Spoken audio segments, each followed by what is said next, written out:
What was this impressive fortification trying to protect? And why was it abandoned?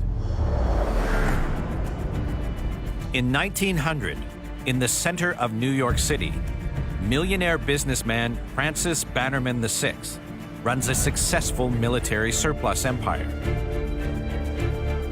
He needs a warehouse big enough to house his explosive supplies, including some 30 million munition cartridges left over from the Spanish-American War.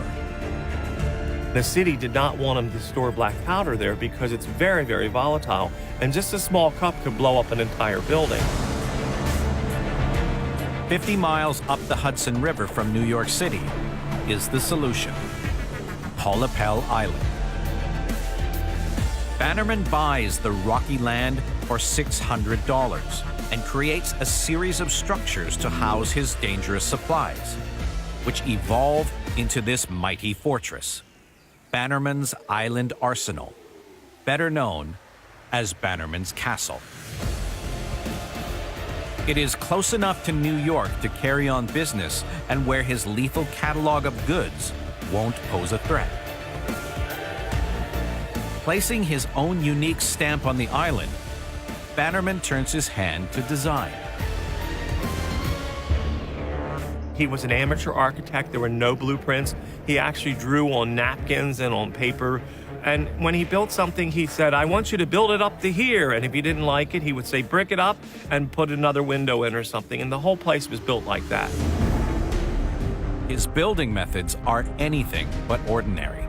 To create the harbor, he sinks multiple barges filled with junk and rubble to act as foundations. Frank Bannerman was a practical businessman who made his fortune selling junk. What does that mean? It means he never wasted a thing. If he couldn't sell it, he used it. Old bedstands, pieces of battleship, he used them to reinforce his building. His unconventional approach to building also extends to all the structures on the island.